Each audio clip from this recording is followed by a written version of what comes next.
Hello everyone, welcome back to our YouTube channel. And आज एक नई स्टोरी के साथ मैं आपके साथ प्रेजेंट हूँ। और ये स्टोरी काफ़ी इंटरेस्टिंग है उन बिगिनर्स के लिए जो लोग बेसिक लेवल से इंग्लिश पढ़ना चाहते हैं, इंग्लिश बोलना चाहते हैं और अपनी इंग्लिश में जो नॉलेज है उसको इम्प्रूव करना चाहते हैं थ्रू रीडिंग।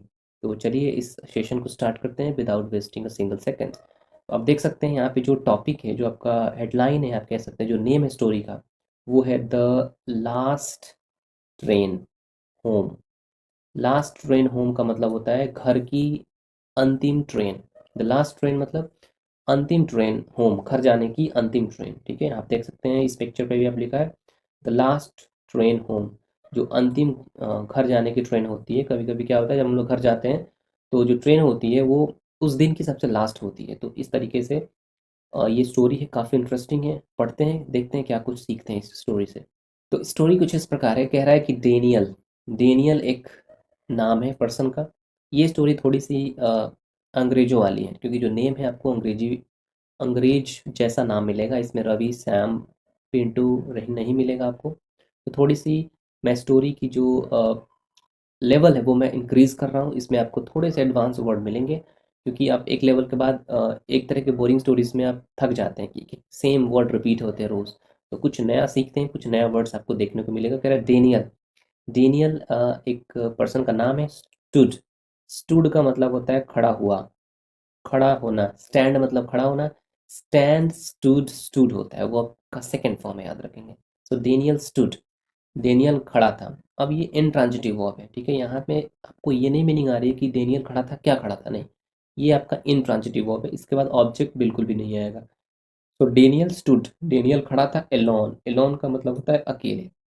वो अकेले खड़ा था ऑन प्लेटफॉर्म नंबर 7। जो ट्रेन आती है जहाँ पे, जिस प्लेटफॉर्म पे, उसको बोलते हैं प्लेटफॉर्म, जहाँ पे हम लोग खड़े रहते हैं ट्रेन को पकड़ने के लिए। So Daniel stood alone on platform number 7। वो प्लेटफॉर्म नंबर 7 पे खड़ा था। होल्डिंग, होल्डिंग का मतलब होता है पकड़े हुए। अच्छा, होल्ड मतलब होता है पकड़ना, होल्डिंग मतलब पकड़े हुए। अब आप पूछ सकते हैं कि यहाँ पे मैंने रेड कलर से क्यों नहीं किया है, बिकॉज ये आपका मेन वर्ब तो है ही नहीं। ये आपका ये सॉरी, ये आपका जो बोलते हैं फिनाइड वर्ब, वो फिनाइड वर्ब नहीं है। होल्डिंग मतलब पकड़े हुए, ये आपका पार्टिसिपल का काम कर रहा है, ठीक है तो वर्ब, लेकिन होल्ड से होल्डिंग बन गया, ये पार्टिसिपल का काम कर रहा है। क्योंकि ये बता रहा है कि अ स्मॉल बॉक्स, एक छोटे से suit case, sorry this is not a box, suit case, जिस पे लोग सूट वगैरह रहते हैं, सूट केस तो आप समझते ही होंगे। तो एक छोटे से सूट केस को पकड़े हुए, वो बता रहा है कि एक छोटे से सूट केस के बारे में इंफॉर्मेशन दे रहा है कि उसको पकड़े हुए, ठीक है। ये यहाँ पे ये मेन वर्ब का काम नहीं कर रहा, मेन वर्ब का काम यहाँ पे स्टूड कर गया, ठीक है। तो डेनियल प्लेटफॉर्म नंबर 7 पे खड़ा था, एक सूटकेस को होल्डिंग किए हुए, पकड़े हुए, ठीक है, इन हिज हैंड। और वो कैसे पकड़ा था, इन मतलब में, हिज हैंड अपने हाथों में पकड़े हुए चुपचाप वहां पे खड़ा था। आगे देख सकते हैं, कह रहा है कि द कोल्ड इवनिंग, कोल्ड मतलब होता है ठंडा, इवनिंग का मतलब शाम। यहाँ पे कोल्ड एडजेक्टिव है, इवनिंग आपका नाउन है। इवनिंग एयर, ठीक है। आप इसको आप देखेंगे, एयर यहाँ पे नाउन का काम कर रहा है, इवनिंग, हाँ बोल सकते हैं एडजेक्टिव का काम कर रहा है। होता नाउन है, बट यहाँ पे कभी कभी क्या होता है कि नाउन जो होते हैं कभी कभी एडजेक्टिव का काम करने लगते हैं। ये कब अंडरस्टैंडिंग डेवलप होगी आपकी, जब आप रीडिंग पर ध्यान देंगे, रीडिंग करेंगे। तो रीडिंग का यही फ़ायदा होता है, कब चीज़ें कहाँ चेंज होती है आपको समझ में आती है। कोई भी चीज़ फिक्स नहीं होती है इंग्लिश में। तो द कोल्ड इवनिंग एयर, जो ठंडी शाम की जो हवाएं होती हैं, रैप्ड, रैप मतलब होता है लपेटना किसी चीज़ में। जैसे किसी चीज़ को लपेटते हैं हम लोग, ठीक है, को बोलते हैं रैप करना, रैप, WRAP, रैप। रैप्ड आपका सेकंड फॉर्म है। सो रैप, रैप्ड, रैप्ड होता है। तो जो ठंडी हवाएं थी, रैप्ड अराउंड, वो चारों तरफ क्या हो रही थी, बह रही थी। हिम, उसको उसको चारों तरफ से क्या हुई थी, घिरी हुई थी, लपेटी हुई थी, ठीक है। एज जैसा कि द लास्ट ट्रेन, जो अंतिम ट्रेन थी, ऑफ द नाइट उस रात की, ठीक है, वेटेड, वेट कर रहा था। वेट मतलब होता है इंतजार करना। वेटेड मतलब इंतजार करता था। साइलेंटली, साइलेंटली मतलब होता है बहुत ही चुपके से, चुपचाप, है ना। तो वो प्लेटफॉर्म नंबर 7 पे खड़ा था, और शाम की जो ठंडी हवाएं थी वो उसको चारों ओर से लपेटे हुई थी, मतलब बहुत ठंडी हवा बह रही थी। जैसा कि the last train of the night waited silently, कि वो लास्ट ट्रेन का वेट कर रहा था चुपचाप वहां पे खड़े होके। तो एक सेंटेंस में दो वर्ब आ गए। इसका मतलब उसमें दो क्लॉज आ गए हैं, ठीक है, तो इस चीज़ को आप ध्यान रखेंगे। अगला इंपॉर्टेंट चीज़ देख सकते हैं आप अगले सेंटेंस में, कह रहा है कि ही मतलब वह, सब्जेक्ट है हैड नॉट बिन। अब आप देख सकते हैं हैड नॉट बिन, ये पूरा का पूरा रेड कलर से आप जो देख सकते हैं वो है आपका फाइनाइट वर्ब या फिनाइट वर्ब। हैड आपका वर्ब का हेल्पिंग वर्ब है, और बिन यहाँ पे मेन वर्ब का काम कर रहा है। बी मतलब होता है होना, बिन मतलब उसी का सेकंड आप थर्ड फॉर्म मान सकते हैं। सो ही हैड नॉट बिन, वो नहीं गया था होम, घर नहीं गया था, इन 5 ईयर्स, 5 वर्षों में, 5 सालों में वो घर नहीं गया था। He had not been home, वो घर से होकर नहीं आया था इन द 5 ईयर्स, 5 सालों में। तो ये आपका सब्जेक्ट हो गया, ही हैड नॉट बिन आपका वर्ब हो गया, होम आपका ऑब्जेक्ट हो गया। लाइफ जो जीवन होता है इन द सिटी, सिटी मतलब होता है शहर में, had kept, had plus verb का थर्ड फॉर्म, ये पास्ट स्ट्रक्चर है, पास्ट परफेक्ट का स्ट्रक्चर है, हैड प्लस वर्ब का थर्ड फॉर्म यानी रख चुका था। लाइफ इन द सिटी जो सिटी का जीवन होता है, हैड केप्ट हिम, उसको रख चुका था बिजी। बिजी मतलब होता है व्यस्त, काफ़ी व्यस्त लाइफ होता है सिटीज़ में। सुबह उठना, जॉब पे जाना, कोई अपने काम पे जाना, बिजनेस पे जाना, और पूरी रात 9-10 तक काम करना, फिर रात को लौट के आना, पूरे दिन आपको बिजी रहना पड़ता है शहरों में। गांव में बिल्कुल ऐसा नहीं होता है। तो जो सिटी का लाइफ था हैड केप्ट, उसको रख चुका था बिजी, काफ़ी बिजी रख चुका था, इसलिए वो 5 सालों से घर नहीं गया था। बट लेकिन टुनाइट, टुनाइट का मतलब होता है उस रात, समथिंग फेल्ट डिफरेंट, समथिंग का मतलब होता है कुछ, ठीक है, ये आपका नाउन प्रोनाउन है और ये सब्जेक्ट काम करता है फेल्ट। फेल्ट मतलब होता है होना, समथिंग फेल्ट डिफरेंट, कुछ अलग लग रहा था उस रात, ठीक है। टुनाइट का मतलब होता है उसी रात, ठीक है। समथिंग फेल्ट डिफरेंट, कुछ लग रहा था, क्या लग रहा था, डिफरेंट, अलग लग रहा था। एज का मतलब जैसा कि, ये कंजंक्शन है, ये आपका कोऑर्डिनेटिंग कंजंक्शन है। एज जैसा कि, द ट्रेन जो ट्रेन थी, स्टॉप्ड, सॉरी स्टार्टेड, स्टार्ट मतलब होता है शुरू होना, स्टार्टेड मतलब शुरू हो गई। The train started moving, moving का मतलब होता है चलना, ठीक है। यहाँ पे रेड कलर से किया हूँ क्योंकि ये आपका फिनाइट वर्ब है। The as the train started, train यहाँ पे आपका सब्जेक्ट हो गया, और वर्ब जो है ये आपका स्टार्टेड हो गया। अब मूविंग, मूव मतलब भी तो चलना होता है, ये भी तो एक वर्ब होता है। तो वर्ब वर्ब दोनों एक साथ, और वो भी दो मेन वर्ब एक साथ, ऐसा नहीं हो सकता। यहाँ पे जो मूविंग है आप देख सकते हैं, मूविंग यहाँ पे ऑब्जेक्ट की तरह भी काम कर सकता है, क्योंकि मूविंग यहाँ पे जीरंड की तरह भी दिख रहा है, ठीक है। स्टार्टेड मूविंग, मूविंग मतलब चलना, तो चलना सेंस आ रहा है, इसका मतलब ये नाउन की तरह काम कर रहा है यहाँ पे, और ये ऑब्जेक्टिव केस में है, तो ऑब्वियस सी बात है ये पार्टिसिपल नहीं हो सकता, ये डेफिनेटली आपका इन जेरंड है। जेरंड यहाँ पे ऑब्जेक्ट के रूप में आया है, नाउन की तरह काम कर रहा है। The train started moving, train चलना शुरू कर दी। Daniel looked out, look out का मतलब होता है बाहर देखना, लुकड आउट मतलब वो बाहर देखता था, देखने लगा बोल सकते हैं, पास्ट का सेकंड फॉर्म है। So the window, the window मतलब होता है खिड़की, खिड़की से बाहर देख रहा था या फिर देखने लगा। At the passing lights, passing मतलब गुजरती हुई, लाइट्स मतलब जो लाइट्स लगी थी, लैम्प आप जो बोल सकते हैं, पोल्स पे जो लाइट्स होती हैं उनको देखने लगा। यहाँ पे ये पास मतलब होता है गुजरना, पासिंग मतलब गुजरती हुई। यहाँ पे ये लाइट्स नाउन है, नाउन के पीछे ऑब्वियस सी बात है एडजेक्टिव आते हैं, तो ये वर्ब तो नहीं हो सकता, ये है आपका पार्टिसिपल, और पार्टिसिपल में है आपका प्रेजेंट पार्टिसिपल का काम कर रहा है। पासिंग मतलब गुजरते हुए, तो डेनियल बाहर देख रहा था विंडो के, और वो जो गुजरती हुई लाइट्स थी उनको देख रहा था। अगर मेमोरीज, मेमोरीज मतलब यादें, ऑफ हिज चाइल्डहुड, उसके बचपन का, चाइल्डहुड मतलब बचपन का। रिटर्न, रिटर्न मतलब होता है वापस आना, रिटर्न रिटर्न रिटर्न होता है, ठीक है, ये वो आपका सेकंड फॉर्म है। तो जो मेमोरीज थी बचपन की वो रिटर्न वापस आ गई। हिज मदर्स, क्या क्या मेमोरीज थी, हिज मदर्स, मदर में आपका देख सकते हैं अपॉस्ट्रोफी एस लगा, इसका मतलब मदर का, उसकी मम्मी की वार्म स्माइल, वार्म मतलब जो काफ़ी वार्म तरीके से जो स्माइल करती थी वो उसको याद आया।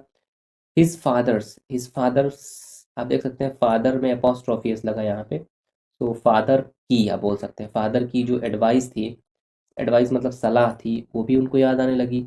एंड क्वाइट डिनर, और क्वाइट डिनर्स मतलब जो बिल्कुल जो डिनर वो लोग करते थे एट द टेबल, टेबल पर, वो उनको याद आने लगी, ठीक है।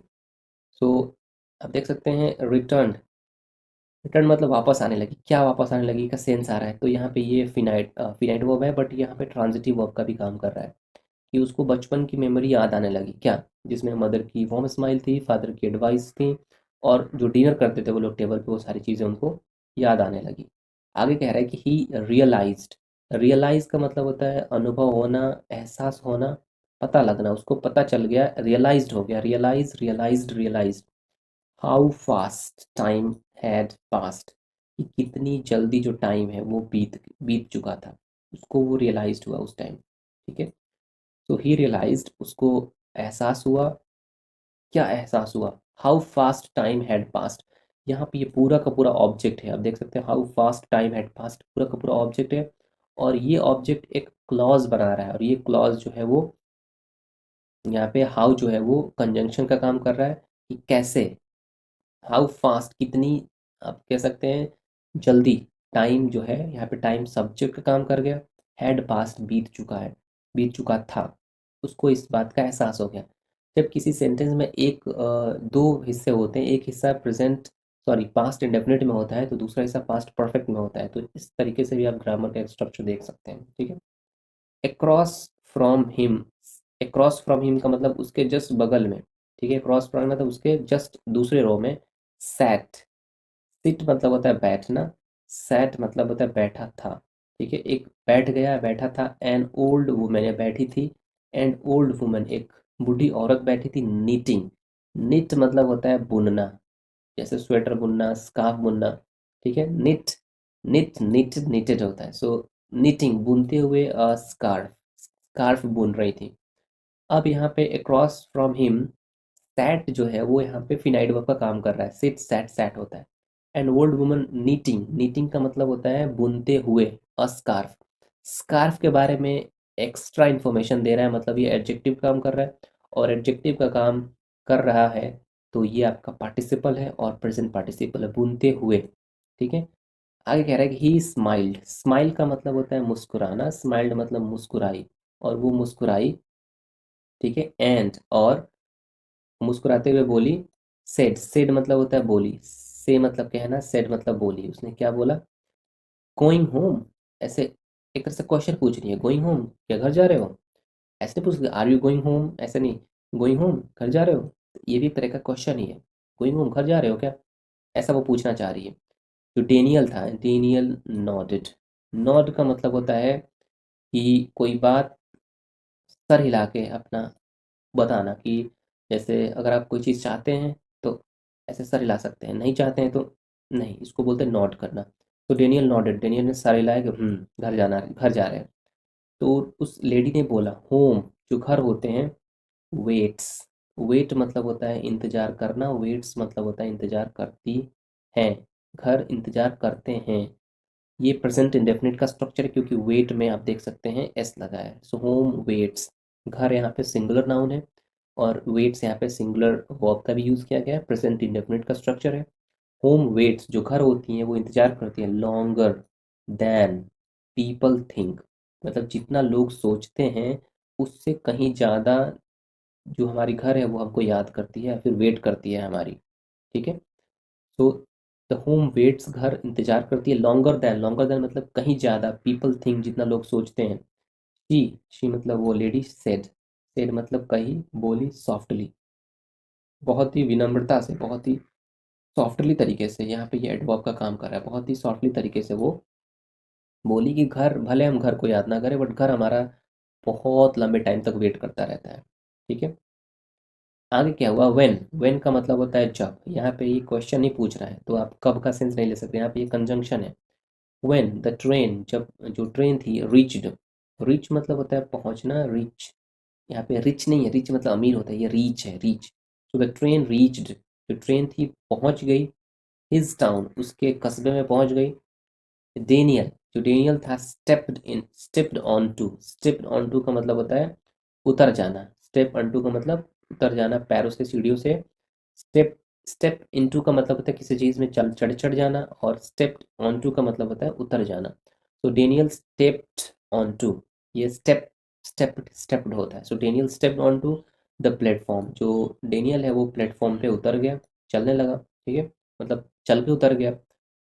हिज पेरेंट्स का मतलब उसके जो माता पिता थे, वर स्टैंडिंग। वर स्टैंडिंग का मतलब होता है खड़े थे वहां पे। ये पास्ट का कॉन्टिन्यूअस स्ट्रक्चर है, ठीक है। वर स्टैंडिंग, खड़े थे वहां पे, देयर, उस प्लेटफॉर्म के पास खड़े थे। जस्ट एज, जैसा कि, दे ऑलवेज हैड, जैसा कि वो हमेशा खड़े होते थे। ऑलवेज हैड मतलब हमेशा खड़े होते थे, तो वैसे ही सेम बोलो वहाँ पे इस बार भी खड़े थे। फिर क्या हुआ, हिज मदर, उसकी जो माता है, उसकी जो मम्मी है, हग्ड, हग मतलब होता है गले लगाना, ठीक है, कस के पकड़ लेना, गले लगाना। हग्ड मतलब वो उसको गले लगा ली, हिम, उस पर्सन डेनियल को टाइटली, काफी कस के गले लगा ली। एंड, और हिज फादर, उसके जो पिता थे, प्लेस्ड, प्लेस का मतलब होता है रखना, प्लेस्ड मतलब रख दिया, ठीक है। अ हैंड, एक हाथ, ऑन हिज शोल्डर, उसके एक शोल्डर पे उन्होंने अपना एक हाथ रख दिया। विदाउट सेइंग, बिना, विदाउट मतलब बिना, सेइंग मतलब कहे, अ वर्ड, बिना कहे एक सिंगल वर्ड। पेरेंट्स दो होते हैं, मम्मी पापा, दोनों में दोनों का जो प्यार करने का तरीका होता है काफ़ी डिफरेंट होता है। मम्मी जो होती हैं वो एक्सप्रेस कर देती हैं, but father never do this, okay. Because you can feel, आप फील्स कर सकते हैं, जब भी आप अपने पिता से मिलते होंगे तो वो ज़्यादा नहीं बोलेंगे, जो कर रहे हो ठीक है आप करो। लेकिन मम्मियाँ क्या होती हैं, वो एक्सप्रेस करती हैं, ठीक है। तो आप अंडरस्टैंड कर सकते हैं, अगर आपके पेरेंट्स हैं, ठीक है। तो उसके पिता ने बिना सही, बिना सेइंग, सेइंग मतलब कहे, विदाउट सेइंग, बिना कहे, बिना एक शब्द बोले, उसको उसके कंधे पे एक हाथ रख दिया, ठीक है, इस तरीके से। प्लेस मतलब होता है जगह भी होता है, प्लेस नाउन का भी काम करता है और प्लेस वर्ब का भी काम करता है, तो यहाँ पे वर्ब का काम कर रहा है, ये इंपॉर्टेंट है आपको जानना। उसके बाद क्या हुआ कि इन दैट मोमेंट, उस मोमेंट में, उस क्षण, दैट मोमेंट का मतलब होता है उस क्षण, डेनियल, जो डेनियल था, अंडरस्टूड, अंडरस्टैंड का मतलब होता है समझना, अंडरस्टूड का मतलब होता है समझ गया, डेनियल समझ गया समथिंग इम्पॉर्टेंट, कुछ इम्पोर्टेंट समझ गया वो, ठीक है। डेनियल यहाँ पे सब्जेक्ट बन गया, ठीक है। अंडरस्टूड आपका वर्ब बन गया, समझ गया, और ये ट्रांजिटिव वर्ब है, क्या समझ गया, समथिंग इम्पॉर्टेंट, कुछ इम्पॉर्टेंट समझ गया। ये आपका प्रोनाउन है और ये आपका एडजेक्टिव है, ठीक है। तो एक चीज़ आप याद रखेंगे कि जो नाउन होते हैं उनके पहले एडजेक्टिव आता है उसकी क्वालिटी बताने के लिए, लेकिन प्रोनाउन की क्वालिटी बताने के लिए जो एडजेक्टिव होता है वो प्रोनाउन के बाद आता है। यहाँ पे देख सकते हैं, इंपॉर्टेंट समथिंग होना चाहिए था ना, बट यहाँ पे समथिंग इंपॉर्टेंट लिखा है, इसका मतलब प्रोनाउन की क्वालिटी बता रहा है इंपॉर्टेंट। समथिंग यहाँ पे ये प्रोनाउन है और प्रोनाउन के बारे में बता रहा है कि प्रोनाउन कैसा है, समथिंग कैसा, इंपॉर्टेंट, जरूरी।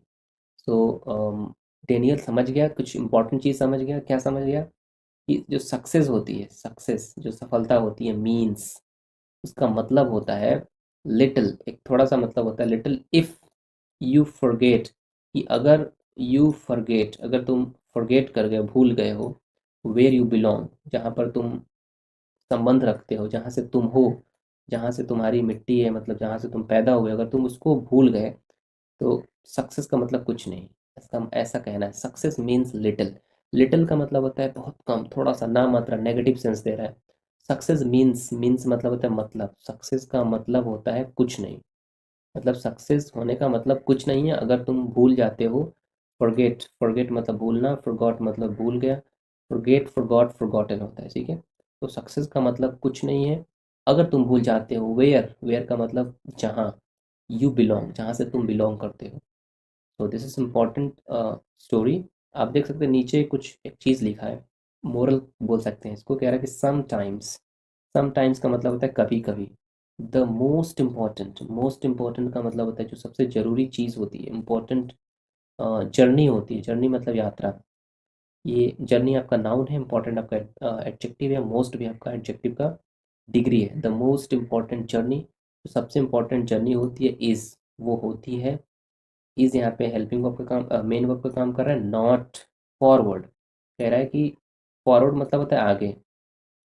कभी कभी the most important journey is not forward, कभी कभी जो सबसे महत्वपूर्ण यात्रा होती है वो आगे जाना नहीं होता है, but back home. Back home मतलब वापस आना, ठीक है, वापस आना, घर वापस आना भी क्या होती है, कभी कभी सक्सेस होती है। क्योंकि वो जो रवि था, सॉरी, क्योंकि वो जो डेनियल था, शहर में रहता था, काफ़ी पैसे थे, सब कुछ था उसके पास, लेकिन माँ बाप के साथ उसके पास बैठने का समय नहीं था, और जैसे ही वो गाँव आया, उसको अपना बचपना याद आने लगा, सारा चीज़ उसको क्या हुआ, मेस्मराइज़ हुआ। तो इस तरीके से आप देख सकते हैं, ये थोड़ी-सी एडवांस स्टोरी थी और मैं अब धीरे-धीरे स्टोरी के लेवल को बढ़ाऊँगा सो दैट आप नए वर्ड्स सीख सकें और अपनी इंग्लिश को काफ़ी बेटर लेवल तक इम्प्रूव कर पाएँ।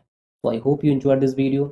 If you enjoyed, like this video and subscribe us for more content, for more videos, for more reading lessons. मिलते हैं न्यू स्टोरी के साथ। Till then, keep learning, keep growing. Bye bye.